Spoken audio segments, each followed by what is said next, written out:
Ashama akkam jirtu jaallatamuuf kabajamoo hordoftoota kiyyaa guyyaa irraas viidiyoo kan biraan walitti deebinee jirra. Guyyaa irraa kan waliin ilaallu waa'ee Departmwnt Nursingii jechuudha. Na amma ammaatti chaanelii kiyya kanarratti waa'ee Departmwnt of Fayyaa, Departmentoota kan biroo, waa'ee Natural Science, Social Science waan hedduu waliin discuss goonee jirra jechuudha. Barattoonni dhimma kana information kan argachuu barbaadan chaanelii korra deemtanii check gochuu dandeessu. Chaanelii kanarratti waan hedduu irratti hanga ammaatti discuss goonee jirra jechuudha. Har'a immoo kan waliin ilaallu waa'ee Departmwnt Nursii faayidaasaa, miidhaasaa namni tokko baratee nursii baratee maal ta'a waan jedhu tokko lamaan diteeyilii waliin ilaalla. Egaati obboloota koo Departmentii jechuun waa'ee raamni al takka seentanii keessaa kan baatamni waa'ee Departmentii tokko seenuun dura informationii jiru sirriitti diteeyilii qorachuu qabdu jechuudha. Sababni isaas jireenya keessan irratti dhiibbaa hedduu geggeessuu danda'a jechuudha. Na Departmentii yeroo baay'ee Departmentii filannoo irratti barattoonni ni rakkatu. Sababni isaas dhiibbaa maatii jira. Ofuma keessanillee waan filattan wallaaluun ni jira. Kanaaf takka takka immoo barattoonni naannaarraa nama Departmentii tokkoon baay'ee tokko milkaa'ee arganii akka Departmentii sana yoo hin seenne Departmentii sana seenuun qaba jedhanii barattoonni yeroo baay'ee arsaan taanee kaffalan ni jiru. Garuu sana hundumaa durayyuu waa'ee Departmentii takka seenuun dura waa'ee Departmentii sana sirriitti beekuu qabdu. Haala yeroo wajjin deemuu qabdu. Departmentoonni tokko tokko kan dur baay'ee barbaadamaa turan amma immoo barbaadamummaan isaanii kan hir'ate ni jira. Fakkeenya yeroo isin fudhadhe Departmentii Injiinarii jechuun bara durii ni beektu.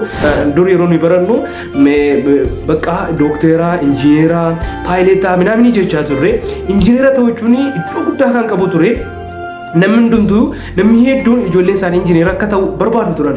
Garuu haalli amma jiru dinagdee biyyaa wajjiniin kan wal qabatu, malaammaltummaa wajjiniin kan wal qabatu, barbaadummaan yookiis immoo barbaadamummaan Departmentii kanaa xiqqoo gadi bu'aa dhufeera jechuudha. Sababni isaas humni nama baratee fi dinagdeen biyyaa waan waliin hin gennee fi namoonni hedduun baratanii Departmentii kanaanii hojii dhabanii waan jiraniif hanga ta'ee dhiibbaa ta'e Departmentii kanarraa hanga'ee jira jechuudha. Departmentiin kun gadaanaadha jechuu kootu hin taane sababoota amman isinii tarreessi kanaan kan wal qabatudha jechuudha. Innaa Departmentii kam gaafa filattanii fiichariitii isaa ilaaluu qabdu.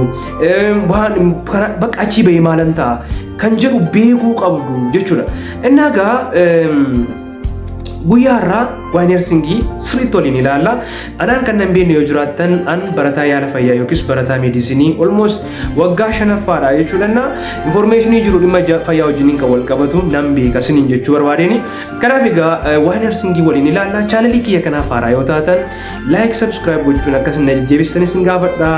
Isin eeguuttan jira.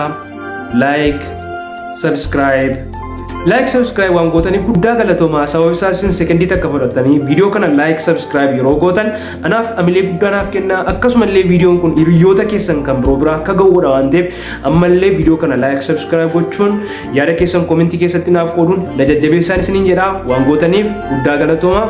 Amma kallattiimaan informationii jiru isinii qooduutti jira.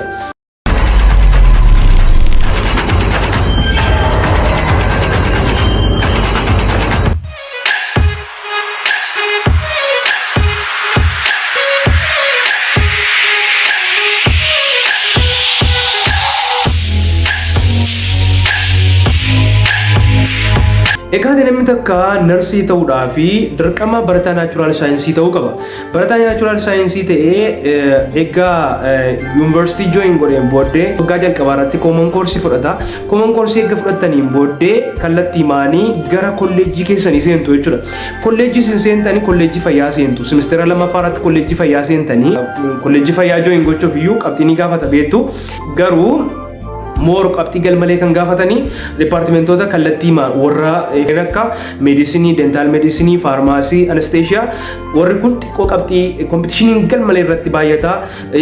Kolleejjiillee hin seenanii jechuudha. Departmentoota kana barattoonni filatan kallattii Departmentii isaanii seenu malee semestera lamaffaa kolleejjii keessan seenanii jechuudha. Garuu barattoonni Other Science filatanii jechuudha. Other Science jechuun Other Science kan inni of jalatti qabatu nursii, HO, midwifery, Departmentoota hedduu jiru jechuudha. Sana jala kan jiranii jechuudha. Namni nursingii galugaa kolleejjii fayyaa eega seeneen booddee kolleejjii fayyaa jala nursii filatanii seentu. Nursiin tiyyuugaa biraanchii qaba jechuudha. Comprehensive nursing jira, surgical nursing jira.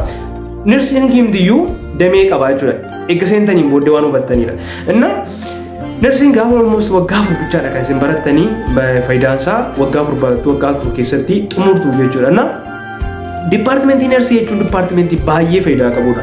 Mee faayidaa isaa waliin ilaallu. Faayidaa isaa keessaa inni ijoo fi inni olaanaan job security jira jechuudha. Job security jechuun nersii baratanii matumaa hojii dhabuu jechuun waan hin yaadamnedha jechuudha. Sababni isaas kilinikii dhuunfaa ni barbaada, hospitaala irratti baay'ee barbaadamummaa guddaa qaba jechuudha. Nersiin sababni isaas baakbooniidha jechuudha. Nersii jechuun bakka doktoroota wajjiniin walitti dhufeenya guddaa kan qabanii nersoota jechuudha. Yeroo isin jedhu peeshentii takka adimeet ta'ee kan follow godhu yeroo yerootti vaayital saayinii ta'uu bakka interakshinii guddaa kan dhukkubsattoota wajjiniin kan qabanii nersoota jechuudha.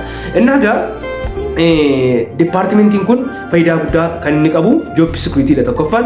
Lammaffaa irratti departmentii kana even biyya alaa baatanii carraan hojii argachuu keessanii bal'aadha jechuudha. Yoo biyya alaa baatan illee carraan hojii argachuu keessanii bal'aadha jechuudha. Inna kan biraan immoo carraa waan barbaadan barachuu qabdu jechuudha. Irraa guddifachuu fi opportunity guddaa qaba jechuudha. Nersiin departmentii baay'ee filatamaadha jechuudha. Garuu gaa departmentii kana seenuun dura paashinii qabaachuu qabdu. Egaa departmentii kam namni departmentii kam seenuun dura departmentii sana paashinii qabaachuun akkuma jirutti ta'ee more nersingii kana wajjin kan wal qabatu garuu paashin sirriitti waa'ee departmentii sana beekuu qabdu, paashinii qabaachuu qabdu. Yeroo isin jiru more waan jiru jalqaba irratti isin kontaaktii waan gootanii fi xiqqoo sirriitti namaaf oolu namaaf keer gochuu beekuu qabdu jechuudha. Limimidii akkasii yoo qabaanne xiqqoo ni ulfaata jechuudha. Departmentiin kun faayidaalee akkasii qaba. Hanga jiru waan ta'e waan jiru tokko lamallee isiniif qooduu yaaleen jira. Departmentiin kun kolleejjii irratti ni kennama, yuunivarsiitii irratti ni kennama, yuunivarsiitii hedduu irratti kan inni kennamu jechuudha. Departmentiin nersiin kun departmentii baay'ee filatamaa akkasumallee hospitaala takka of danda'uudha. Backbone departmentii backbone ta'edha jechuudha. Departmentiin kun intake capacity irratti rakkoo hin qabu. Barattoota hedduu ni fudhata. Akka departmentoonni tokko tokko kan akka anesthesia namoota 20-30 fudhatanii kun nama hedduu fudhata jechuudha. Namoota hedduu waan fudhatuuf barbaachisummaan isaa illee akka biyyaatti waan high demand waan qabuuf yuunivarsiitota hedduu irratti intake capacity irratti rakkinni hin jiru. Zamboodee waggaa afur baratanii siyoosii keessan fudhatanii eebbifamtanii baatanii hojii keessan eegaltu jechuudha. Waa'ee miidhaa wajjiniin kan wal qabatu immoo experience irratti kan hundaa'u. Yeroo isin jedhu akka barataan kamiyyuu akka eebbifamee ba'uuni miidhaansaa guddaa miti jechuudha.